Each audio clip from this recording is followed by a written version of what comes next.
GST में जो questions पूछे जाते हैं उसमें से काफ़ी क्वेश्चंस रिवर्स चार्ज मैकेनिज्म के ऊपर होते हैं। जैसे कि किसी ने पूछा था कि भाई मैं अगर 2018-19 का रिवर्स चार्ज जो उस साल में भरना पेंडिंग है उसको अभी पे कर रहा हूँ, तो अभी पे करने के तुरंत बाद में क्रेडिट ले लूँगा, तो उसमें क्या दिक्कत है। किसी ने पूछा कि अगर रिवर्स चार्ज पे करना रह ही गया है मेरा, तो अगर मैंने पे किया होता तो उस टाइम पे मैंने उसकी क्रेडिट ले ली होती, तो अल्टीमेटली तो रेवेन्यू न्यूट्रल है, तो गवर्नमेंट को तो कोई लॉस है नहीं अगर मैंने रिवर्स चार्ज नहीं पे किया तो क्या ये स्टैंड सही है। किसी ने पूछा था कि भाई एक डायरेक्टर है जो अपनी कंपनी को सर्विस दे रहा है और डायरेक्टर की सर्विस जो कंपनी को दी जाती है वो under section 9 subsection 3 reverse charge में फॉल होती है, लेकिन जो सर्विस वो दे रहा है वो सर्विस एग्जम्प्ट है। तो क्या इस सिचुएशन में company is required to pay GST under reverse charge और नॉट। अब ये सारे क्वेश्चंस को आंसर करने के लिए हमको जीएसटी में रिवर्स चार्ज एग्जैक्टली क्या है उसको अच्छे तरीके से समझना पड़ेगा।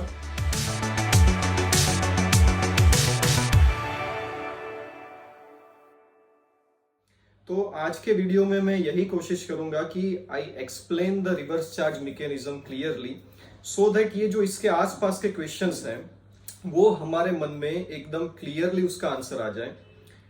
तो सबसे पहली बात यह है कि whether reverse charge is a separate charge और only a procedure for collection of the GST.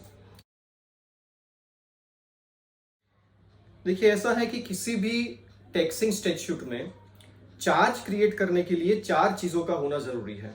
Number 1, कौन से ट्रांजैक्शंस के ऊपर आप टैक्स कलेक्ट करना चाहते हैं वो क्लियरली चार्जिंग सेक्शन में होना चाहिए। नंबर 2, किस वैल्यू के ऊपर आपको टैक्स कलेक्ट करना है वो भी टैक्सिंग स्टैट्यूट में होना चाहिए, चार्जिंग सेक्शन में होना चाहिए। नंबर 3, किस रेट से आपको कलेक्ट करना है tax, that should also be specified in the charging section. And number 4, who is the person who will make the payment of tax, that should also be mentioned in the charging section. ये 4 चीजों का होना जरूरी है। अगर आप GST की बात करें तो charging section mainly under CGST act है, सेक्शन 9 सबसेक्शन 1, जिसमें ऐसा बोला गया है कि भाई intra state supply of goods और सर्विसेज और बोथ, इसके ऊपर हम लोग जीएसटी कलेक्ट करेंगे। तो फर्स्ट क्वेश्चन का आंसर है कि किसके ऊपर है, supply of goods and services के ऊपर, उस ट्रांजैक्शन के ऊपर हम लोग जीएसटी कलेक्ट करते हैं। दूसरा, कौन सी वैल्यू के ऊपर कलेक्ट करेंगे, तो value will be specified under section 15। तो सेक्शन 15 में जो वैल्यू स्पेसिफाई की गई है उसके ऊपर हम लोग जीएसटी चार्ज करेंगे। कौन से रेट से जीएसटी पे करेंगे हम लोग, तो the rate will be notified by government on the recommendation of GST council. तो जीएसटी काउंसिल के रिकमेंडेशन से गवर्नमेंट जो रेट नोटिफाई करेगी उस रेट से हमको जीएसटी पे करना है। और नंबर 4, कौन पे करेगा GST, then they have specified कि भाई taxable person is required to pay GST. Taxable person क्या है वो सेक्शन 2 सबसेक्शन 108 में स्पेसिफाई किया गया है। तो ये नॉर्मल चार्ज जो क्रिएट किया गया है जीएसटी में उसकी हम लोगों ने बात की। अब इस चार्जिंग सेक्शन को क्या हमारा रिवर्स चार्ज मैकेनिज्म मॉडिफाई करता है या नहीं करता, इसकी हम लोग बात करेंगे। तो सेक्शन 9 सबसेक्शन 3 का जो स्पेसिफिक रिवर्स चार्ज है वो इन 4 चीजों में से, मतलब कि किस ट्रांजैक्शन के ऊपर हमको जीएसटी लेवी करना है, नंबर 2 किस वैल्यू के ऊपर करना है, नंबर 3 किस रेट के ऊपर करना है, नंबर 4 कौन पे करेगा। इस 4 में से सिर्फ जो 4th चीज है कि कौन इसको पे करेगा, सिर्फ उसी को मॉडिफाई करता है। इस सेक्शन में बोला गया है कि भाई under reverse charge the recipient of the service is a person liable to pay GST.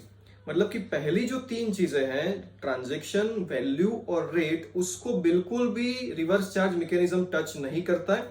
वो सिर्फ और सिर्फ जो पर्सन जिसको पे करना है जीएसटी उस पर्सन के अंदर चेंज करता है, वो पर्सन सप्लायर की बजाय हो जाएगा रिसिपिएंट।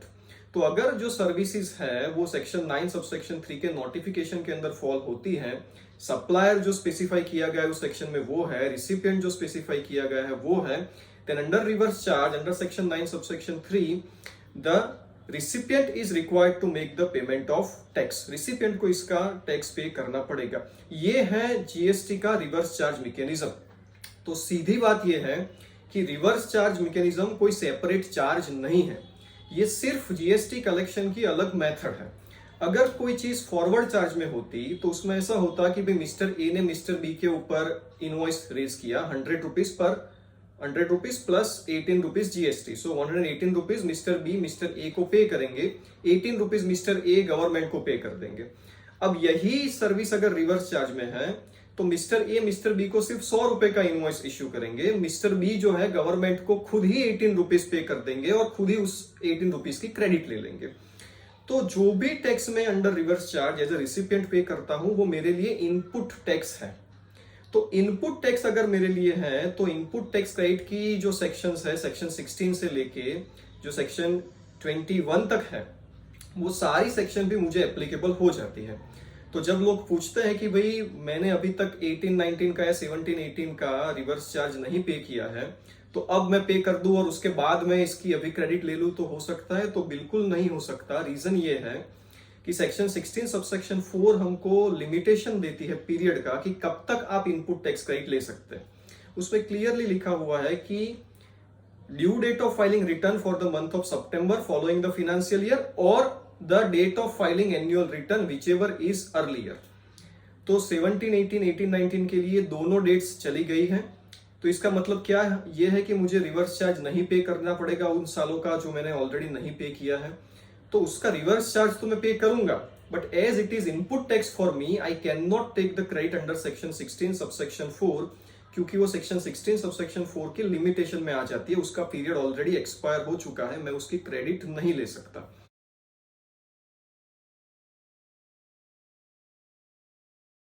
अब यहां पर एक आर्ग्यूमेंट ऐसी की जाती है कि अगर मैंने उस टाइम पे जीएसटी पे किया होता तो तुरंत मैं उसकी क्रेडिट भी ले सकता था, तो वो तो रेवेन्यू न्यूट्रल ट्रांजैक्शन है। तो देखिए इसका आंसर ऐसा है कि भाई जीएसटी में जब तक आप एंड कंज्यूमर के पास ना जाए तब तक सारे के सारे ट्रांजैक्शन रेवेन्यू न्यूट्रल ही है। तो रेवेन्यू न्यूट्रल की आर्ग्यूमेंट करके हम लोग रिवर्स चार्ज के पेमेंट में से बच नहीं सकते हैं।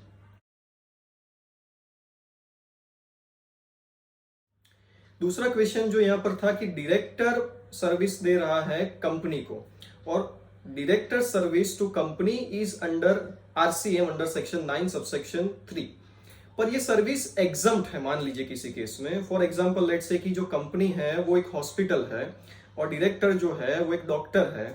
तो एज अ डॉक्टर वो डायरेक्टर सर्विस दे रहा है हॉस्पिटल के पेशेंट्स को और हॉस्पिटल के पास से वो कुछ फीस कलेक्ट कर रहा है इसमें। तो सेक्शन 11 का जो एग्जम्पशन नोटिफिकेशन है उसमें health care services exempted category में है। तो as director is providing service to the company, क्या इसके ऊपर रिवर्स चार्ज लगेगा? ये एग्जम्प्टेड कैटेगरी में है फिर भी।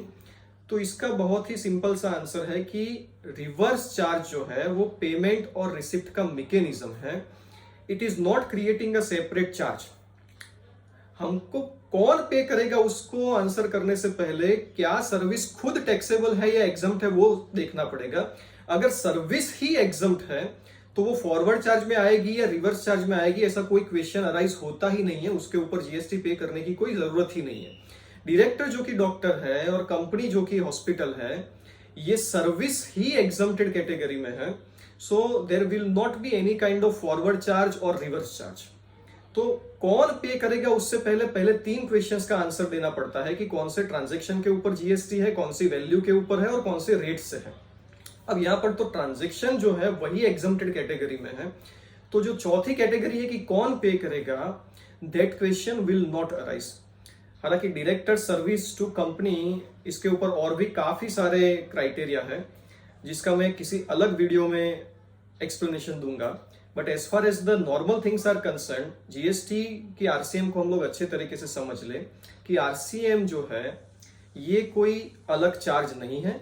इतना देख ले कि भाई सर्विस खुद ही अगर एग्जम्प्टेड कैटेगरी में है, उसके ऊपर ऑलरेडी जीएसटी है ही नहीं, तो वो आरसीएम में आने की वजह से टैक्सेबल नहीं हो जाएगी। आरसीएम कोई अलग चार्ज क्रिएट नहीं कर रहा है।